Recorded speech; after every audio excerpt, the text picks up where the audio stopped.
Hello à vous toutes et tous et bienvenue dans ce podcast Féminin Sacré sur le thème de comment sortir de la validation des autres. Je suis Daisy Baudin, autrice aux éditions Erol et aux éditions Merci les Livres, et avec ma sœur Julie, nous écrivons une trentaine d'ouvrages sur le féminin sacré, sur l'éveil de soi, sur l'écoute de son être intérieur, de ses besoins, pour s'éveiller, pour retrouver sa propre liberté et sa créativité personnelle. Nous avons également créé des oracles et un tarot qui permet aussi de déployer toutes ces capacités médiumniques et d'aller chercher des outils précieux pour pouvoir avancer sereinement dans les compréhensions de ce que la vie nous fait traverser au quotidien. Mais au-delà des mots, j'accompagne aussi les personnes à se retrouver, à s'épanouir, également à oser pleinement être soi, à se libérer des peurs, des croyances et des conditionnements qui étouffent leur lumière. Mes séances allient le féminin sacré, la libération émotionnelle, EMDR et intégration des mouvements oculaires, avec de la sophrologie et des guidances médiumniques pour avancer pas à pas vers votre liberté intérieure, votre bonheur, votre sécurité et votre sérénité. Si vous avez envie d'aller un petit peu plus loin dans ces accompagnements, eh bien vous pouvez me retrouver sur medoucine.com, Daisy Baudin, et vous aurez l'ensemble du panel de mes consultations. Mais revenons maintenant sur le sujet qui nous concerne aujourd'hui, sortir de la validation des autres. Alors, il faut se dire que dès le départ, lorsque nous avons besoin de validation extérieure, c'est étroitement lié à la confiance en soi, à l'estime de soi, mais aussi à l'affirmation de soi. Alors, pour bien illustrer le propos, prenons un exemple. Lorsque l'on est enfant, parce que c'est bien souvent dans ces moments-là que nous créons cette validation, ce besoin d'être validé par les autres, lorsque nous sommes enfants, nous avons envie d'explorer le monde.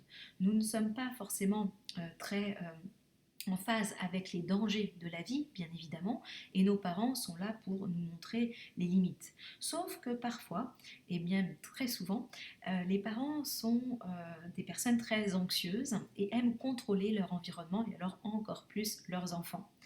Et parfois, il suffit que vous soyez dans l'idée, en étant enfant, de monter sur le rebord du bord de mer où il y a une chute juste derrière et que vous souhaitez marcher sur ce rebord, et puis vous allez avoir votre parent qui va vous dire je préfère te tenir la main parce qu'autrement tu vas tomber, ou non, non, ne fais pas ça parce que c'est dangereux pour toi. C'est un exemple comme un autre, mais ça illustre véritablement qu'à ce moment-là, ce que nous pensons en étant enfants capables de faire par nous-mêmes et que nous nous sentons très forts dans cette confiance et cette estime de soi, eh bien, elle va être mise à mal. Alors évidemment, c'est pas l'idée de, en une seule fois, quand on dit à un enfant, tiens-moi la main sur ce rebord, que l'enfant va être traumatisé à vie et va avoir besoin de valider, de valider toujours ses idées et ses envies et ses projets à l'extérieur. C'est la continuité ou l'emmagasinement de beaucoup de situations similaires qui font que euh, très jeune, l'enfant va avoir euh, besoin, dès qu'il veut faire quelque chose, tout de suite de tourner son regard vers le parent et de voir quelle attitude ce parent va avoir. Est-ce qu'il va faire des mimiques d'angoisse, de stress? Il va froncer les yeux en disant non, c'est pas bien. Parce que d'un seul coup, dès que l'enfant veut manifester quelque chose par lui-même, eh bien il a un doute. Le doute s'installe. Le doute, les peurs, la peur peut-être de ne pas aimer, la peur de se mettre en danger, parce qu'il faut savoir qu'au fur et à mesure, si un parent est très anxieux, il peut totalement pétrifier l'enfant qui finit par avoir peur de tout, euh, peur d'un rien presque, et au point de devoir toujours demander la validation, l'aval des autres. Alors reprenons un peu ce contexte en étant adulte, où on arrive évidemment, si on est sensible à ce regard du parent et cette peur d'être en danger et ce doute qui s'installe de plus en plus, eh bien arrivé à l'âge adulte, on va avoir tendance à toujours demander conseil. Et si toutefois les autres à l'extérieur de nous sont dans leur propre peur, dans leurs propres limitations, dans leur conditionnement, dans leurs croyances limitantes, ils peuvent très vite vous limiter dans votre expression. Si nous reprenons l'idée principale surtout, que le féminin sacré, c'est écouter ce qui émerge de soi, comment ressentir ce qui se manifeste en nous, donc ce que l'on crée par la pensée, par l'envie, par l'excitation, et qu'après nous allons utiliser notre énergie yang dans l'action pour manifester à l'extérieur ce rêve, ce projet, cette idée, cette volonté d'agir d'une certaine manière. Eh bien si dans l'enfance il y a eu cette limitation, cette réserve, ces doutes, ces peurs qui se sont installés, eh bien si à l'extérieur vous demandez, vous évoquez un sujet, une envie, un rêve, une idée de créatrice, et que les autres vous contredisent, eh bien vous pouvez passer à côté finalement de l'essence même de votre liberté d'être, d'expression et de vivre ce que votre âme a envie de manifester.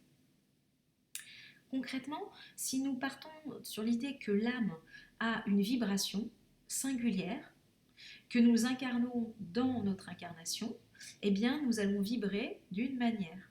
C'est comme si vous preniez une étoile ou une planète, elles sont toutes différentes et pourtant elles vont briller différemment, vibrer différemment, mais elles sont essentielles pour le système solaire ou pour l'univers tout en entier. Eh bien, si on part du principe de ce postulat que l'âme est une vibration singulière qui s'est incarnée sur Terre pour de multiples raisons, et là je vais évoquer l'idée des missions, et pas d'une seule mission d'âme, pas d'une seule mission de vie, mais de multiples, il peut y en avoir des dizaines, ou des centaines, ou des milliers, que sais-je, parce que nous ne sommes pas qu'une énergie, qu'une vibration qui va être limitée, non. On va expérimenter dans l'incarnation de multiples situations, de multiples opportunités. Et d'ailleurs, on peut le voir dans les différents domaines de notre vie, que ce soit sentimental, familial, professionnel, financier, ou même dans nos loisirs, et même dans nos amitiés. Et donc, au travers de ces différents domaines, nous n'allons pas explorer qu'une seule direction. Nous allons rencontrer plusieurs personnes qui vont soit être des amis chers, soit être des copains, des potes, soit simplement des personnes que l'on croise comme nos voisins, mais sans forcément beaucoup d'affinité. Mais tous ces petits mondes, toutes ces rencontres vont être riches d'informations. Il n'y a pas d'échec, il y a juste de l'expérience, de l'enrichissement. Eh bien, c'est la même chose dans les autres domaines de vie.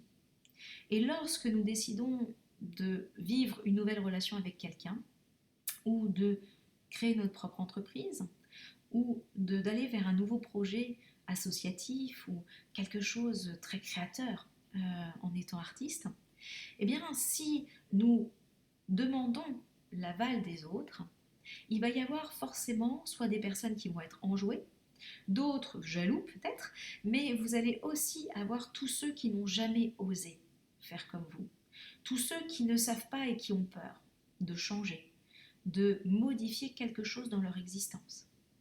Et donc, vous allez avoir plein d'informations différentes.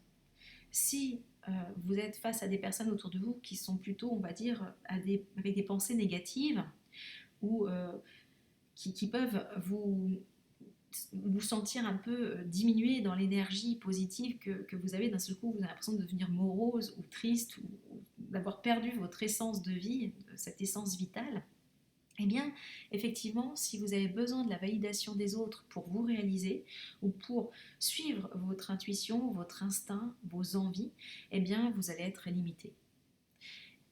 Alors que si aujourd'hui vous décidez de reprendre votre confiance en vous, votre estime personnelle, et d'être convaincu que vos ressentis, vos intuitions, vos envies sont une valeur ajoutée pour ce monde.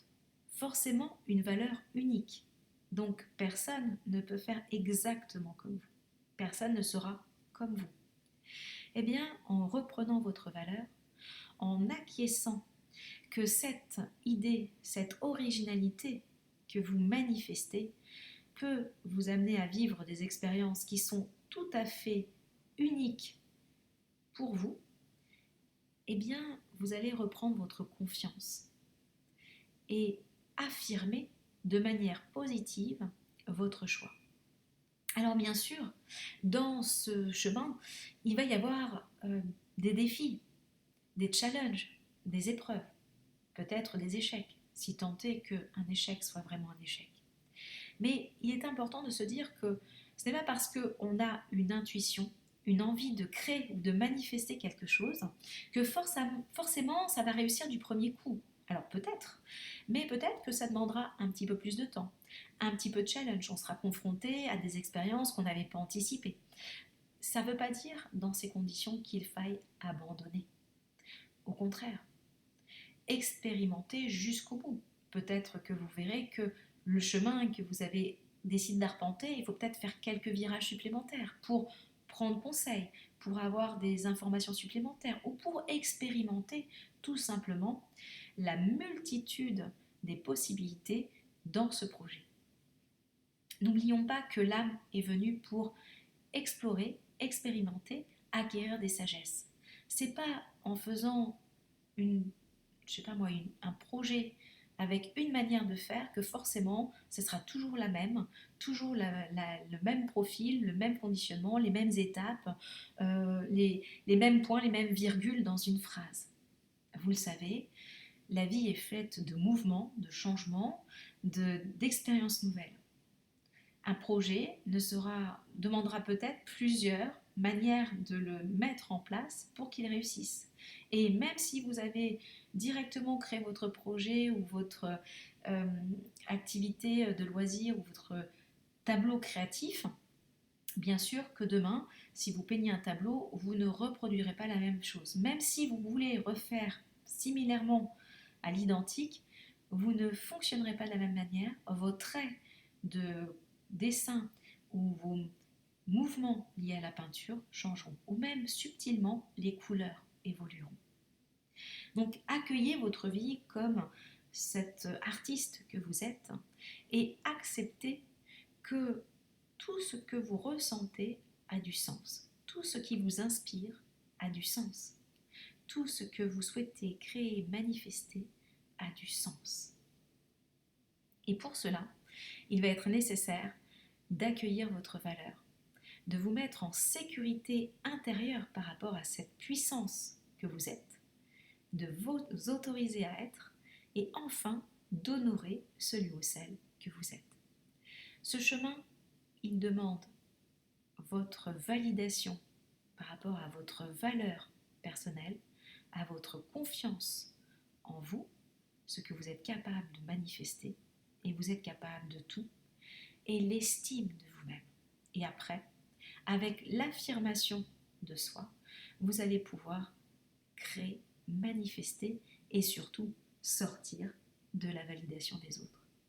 Ça ne veut pas dire que les autres ont forcément tort, ça ne veut pas dire qu'ils ont toujours raison, ça veut dire que parfois, il peut y avoir des informations à retenir, ça nous permet de réfléchir, de nous mettre dans une autre manière d'observer les choses et de voir s'il faut corriger un petit peu notre chemin, prendre en considération quelques données supplémentaires que l'on n'avait pas anticipées, ou alors tout simplement modifier notre démarrage, mais jamais et en aucun cas jamais abandonner vos rêves, vos projets, vos ambitions.